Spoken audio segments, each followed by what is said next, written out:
السلام عليكم ورحمة الله وبركاته. أهلا ومرحبا بكم في فيديو جديد من فيديوهات Arabic Voices، طريقك لتعلم العربية. سنتحدث اليوم عما قاله عبد الحق بشأن الحياة الزوجية في المغرب وحال الشباب والفتيات في المغرب. فهيا بنا نبدأ في الصفحة 68 وتحديدا في السطر الثاني. يقول عبد الحق: الذي يحث على الزواج بالإضافة إلى المساهمة في التوازن الاجتماعي. فيستخدم عبد الحق هنا الفعل يحث على، والفعل يحث على بمعنى يشجع على. فيقول عبد الحق أن الوازع الديني يحث على الزواج، الوازع الديني يشجع على الزواج. يمكنك أن تستخدم يحث على أو يشجع على، ولكن تذكر عندما تستخدم الفعل يشجع أو الفعل يحث على أو الفعل يحث فلا بد أن تستخدم حرف الجر على مع هذا الفعل. تقول مثلا: الكتابة تشجع على الإبداع، الكتابة تحث على الإبداع. الهدف يحث على العمل، الهدف يشجع على العمل. يحث على، يشجع على، كلاهما بمعنى واحد. عظيم.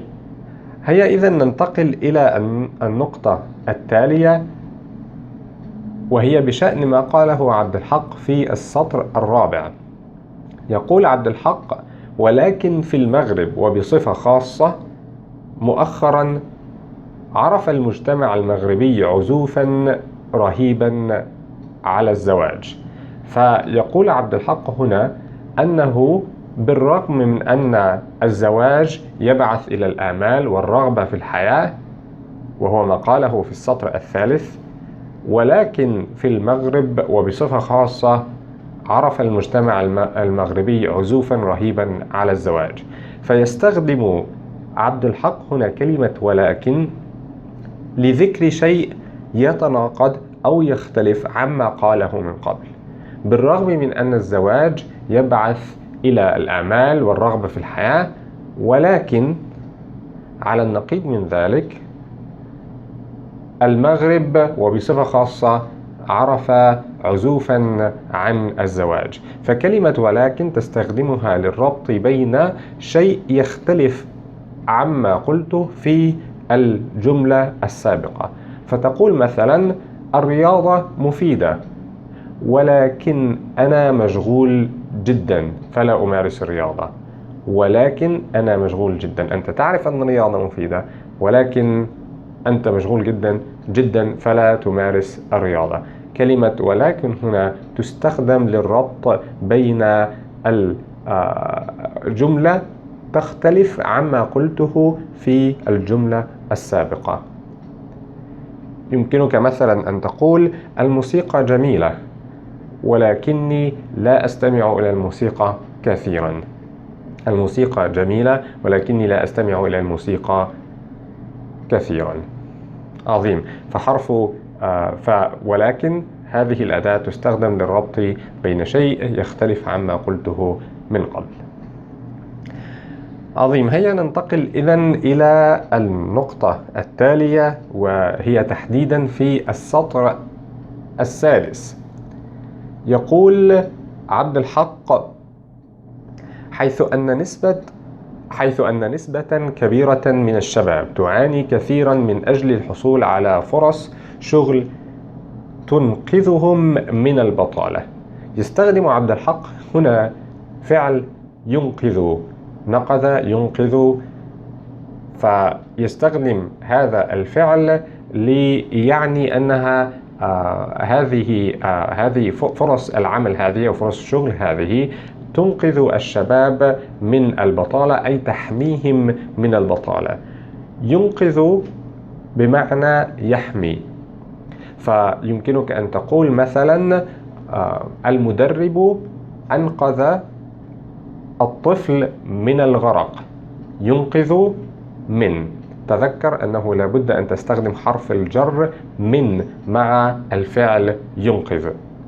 يمكنك أن تقول مثلا العمل ينقذك من الكسل، القراءة تنقذك من الجهل، وهكذا. يقول عبد الحق هنا أن فرص العمل تنقذ الشباب من البطالة، العمل ينقذك من الفقر، وهكذا، ينقذ من.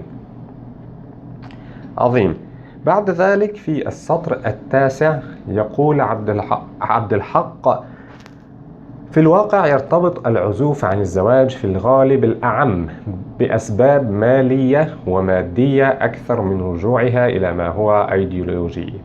فيستخدم عبد الحق هنا كلمة أو مصطلح في الغالب الأعم، وفي الغالب الأعم هي هذا المصطلح بمعنى غالبا، وكنا قد شرحنا غالبا من قبل.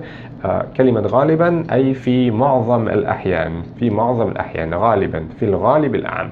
وكلمة أو مصطلح في الغالب الأعم هو مصطلح أكثر فصحى من فقط أن تقول في الغالب. يمكنك أن تقول في الغالب بدون ذكر كلمة الأعم، ولكن في الغالب الأعم هو مصطلح أكثر فصحى وبلاغة من فقط أن تقول في الغالب. يمكنك أن تقول مثلا أنا في الغالب أذاكر بالمكتبة، أنا في الغالب أذاكر بالمكتبة. في الغالب بمعنى غالبا. وإذا قلت في الغالب الأعم فيكون هذا أكثر بلاغة تستخدمه عندما تتحدث بلغة عربية فصحى. هو أكثر فصاحة، هو أكثر بلاغة. في الغالب كذلك فصحى، ولكن في الغالب العام هو أكثر فصاحة أو بلاغة. فمثلا يمكنك أن تقول أنا في الغالب أقرأ الكتب العربية، أنا غالبا أقرأ الكتب العربية، أنا في الغالب الأعم أقرأ الكتب العربية. في الغالب الأعم، غالبا، كلهم بمعنى واحد. عظيم. هيا ننتقل إذن إلى النقطة التالية، وتحديدا في السطر 12. في السطر 12 يقول عبد الحق: أما إيجاد مسكن فذلك أصبح من السبع مستحيلات. وهذا مصطلح جميل نستخدمه في اللغة العربية الفصحى، ويعني أنه لا يمكنك أداء هذا الشيء على الإطلاق. عندما تقول أن شيء من السبع مستحيلات أو من سابع المستحيلات، فهذا شيء لا تحاول أن تفعله. يقول هنا عبد الحق أن إيجاد مسكن أصبح من السبع مستحيلات، يعني هذا شيء لا تحلم حتى بأدائه. يمكنك أن تقول مثلا إذا كان دخلك $1000، فمن السبع مستحيلات أن تبني بيتا أو تشتري بيتا في عام واحد مثلا. فهذا من السبع مستحيلات، أي أمر لا يمكنك أداؤه على الإطلاق.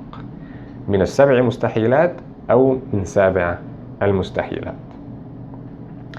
النقطة الأخيرة تحديدا في السطر 18 يقول عبد الحق: إن الانحلال الأخلاقي الذي بات يسري داخل الأسر من خلال سموم الإعلام الذي تغيب فيه كل أشكال القيم والمبادئ. يستخدم عبد الحق هنا مصطلح من خلال. ومن خلال هذا المصطلح يستخدم للتعبير عن الوسيلة التي تستخدم لأداء أو لفعل شيء ما، من خلال. وهي تعني كذلك عن طريق. يمكنك أن تستخدم من خلال أو عن طريق بمعنى واحد، وتستخدم أيا منهما للتعبير عن الوسيلة التي تستخدمها لأداء شيء ما. فمثلا يقول هنا عبد الحق: الانحلال الأخلاقي الذي بات يسري داخل الأسر من خلال سموم الإعلام. الوسيلة هي سموم الإعلام، فمن خلال سموم الإعلام هذا يحدث. يمكنك أن تقول مثلا الكتابة تتحسن من خلال الممارسة، فالوسيلة هي الممارسة، الكتابة تتحسن عن طريق الممارسة. من خلال، عن طريق، كلاهما بمعنى واحد، وكلاهما يستخدم للتعبير عن الوسيلة التي تستخدمها لفعل شيء ما أو لتحقيق هدف ما. وبهذا نكون قد انتهينا من التعليق عما قاله عبد الحق.